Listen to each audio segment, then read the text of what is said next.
रूहानी ताकतें हमारे आसपास हमेशा मंडराती रहती हैं। उनकी एक अलग ही दुनिया होती है जो वास्तविकता में तो दिखाई नहीं देती, लेकिन कुछ घटनाओं से महसूस जरूर होने लगती है। ऐसी ही एक दिल दहला देने वाली भूतिया कहानी हम आपको सुनाने जा रहे हैं। ये कहानी एक भूतिया हवेली के बारे में है, तो चलो कहानी को शुरू करते हैं। अगर आपको हमारी वीडियो अच्छी लगे तो हमारे चैनल माहिर हॉरर स्टोरी को जरूर सब्सक्राइब करें। हवेली का भूत है ओगोद्दी। दरअसल एक पुरानी हवेली है जिसमें कई साल पहले राजा महाराजा रहा करते थे, लेकिन अब वह वीरान पड़ी है क्योंकि उन राजाओं के वारिस देश से बाहर जा चुके हैं। हवेली की हालत जर्जर हो चुकी है, अब उसे मरम्मत की जरूरत है। इसके लिए सरकार के नोटिस के अनुसार संपत्ति के मालिक को सूचित किया जाता है। कुछ दिनों में पूर्व राजाओं के वारिस में से एक लड़की हवेली में अपने बच्चे के साथ दाखिल होती है, जो कि उस जमाने के राजा के नाती की लड़की थी। उसका नाम ऊषावती था। उसके पति की कार एक्सीडेंट में मौत हो चुकी थी। अब वह विधवा हो चुकी है, लेकिन उसके पास उसका एक बेटा है जो 8 वर्ष का है और वह भी अपनी मां के साथ हवेली आया है। हवेली बहुत विशाल थी, इसलिए उसकी साफ सफाई के लिए कई मजदूर को बुलाया गया, जिन्हें चप्पे चप्पे की सफाई करने का ठेका दिया गया। किसी को नहीं पता कि हवेली के कोने कोने में कितने खूनी रहस्य छुपे हुए हैं। ऊषावती के आने के बाद हवेली की हवा रूहानी होने लगती है। ऐसा लग रहा था मानो कोई वर्षों से इंतजार कर रहा था इस हवेली के वारिस का। एक रात ऊषावती अपने कमरे में अपने बच्चे के साथ सो रही होती है। अचानक उसकी खिड़की से एक पक्षी टकराकर मर जाता है। यह घटना अपने आप में असामान्य थी। पक्षी टकराते ही ऊषावती की नींद खुल जाती है और जब वह लाइट जलाकर देखती है तो डर से चीखने लगती है, क्योंकि उस कमरे की खिड़की से एक पक्षी फंसा हुआ था और उसके शरीर से खून की बूंदें फर्श पर गिर रही थीं। नजारा इतना भयानक था कि वह अपने बच्चे को उठाना नहीं चाहती थी, लेकिन ऊषावती हिम्मत करके उस पक्षी को खिड़की से बाहर फेंक देती है। लेकिन इसके बाद उसे रात भर नींद नहीं आती और वह सुबह तक जागती रहती है। दरअसल वह जानना चाहती है कि यह किसी की शरारत तो नहीं। सुबह होते ही वह अपने यहां काम कर रहे मजदूरों से जागकर कहती है कि रात को मेरे कमरे की खिड़की पर कोई पक्षी आकर टकराया था और तुरंत मर गया। क्या तुम लोगों में से किसी ने यह हरकत की है, क्योंकि पक्षी खुद ब खुद तो खिड़की से नहीं टकरा सकता।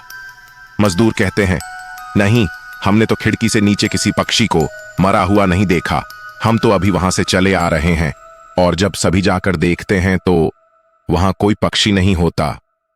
ऊषावती घबराने लगती है कि यह क्या, यहां तो पक्षी होना चाहिए या कम से कम खून की कुछ बूंदें दिखनी चाहिए, लेकिन यहां पर पक्षी का एक पंख तक नहीं है। ऊषावती सभी मजदूरों को कहती है कि हवेली में बहुत सी कीमती चीजें और मूर्तियां हैं, संभाल के साफ सफाई करना। मजदूर अपने अपने काम में लग जाते हैं। ऊषावती अपने बच्चे के साथ कमरे में टीवी देख रही होती है कि अचानक हवेली की छत से एक मजदूर नीचे गिरता है। ऊषावती को अचानक लोगों की आवाज सुनाई देती है।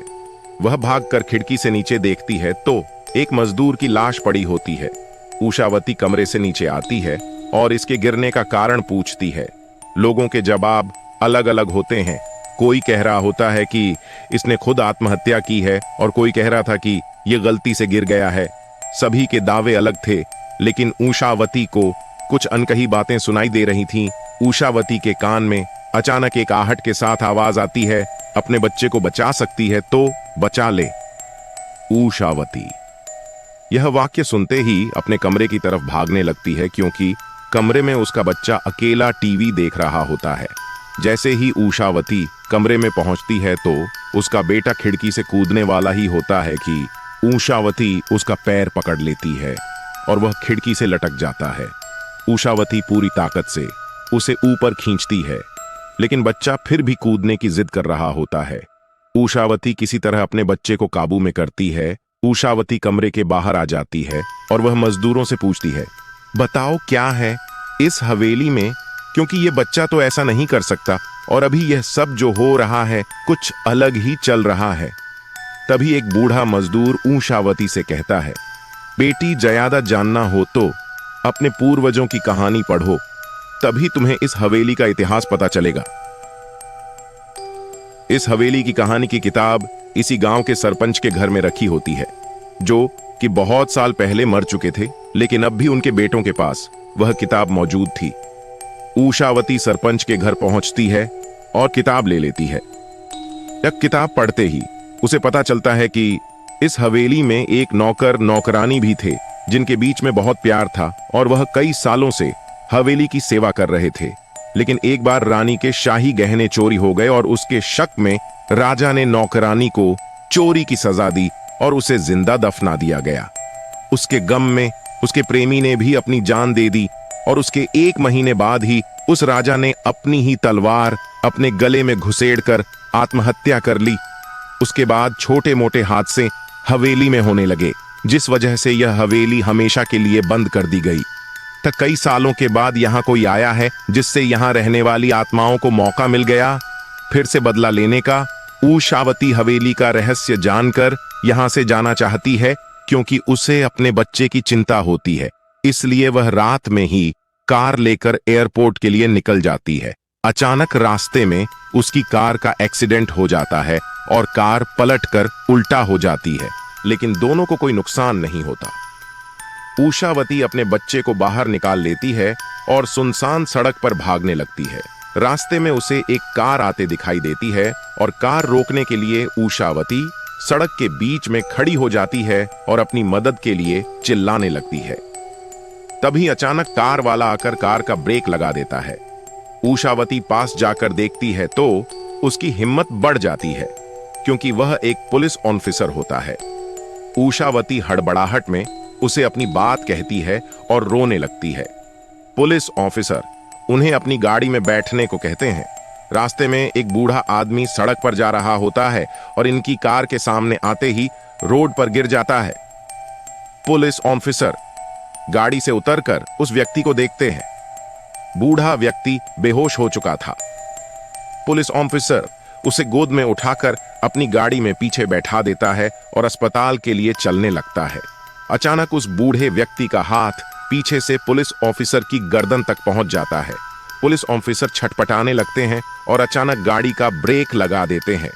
गाड़ी की स्पीड कम होने की वजह से कार वहीं खड़ी हो जाती है और ऑफिसर अपनी गन निकालकर बूढ़े की तरफ निशाना लगाकर गोली चला देता है। बूढ़े की सर में गोली लगने से भी उसकी जान नहीं जाती है। महिला और पुलिस ऑफिसर दोनों समझ चुके थे कि यह कोई भूत है।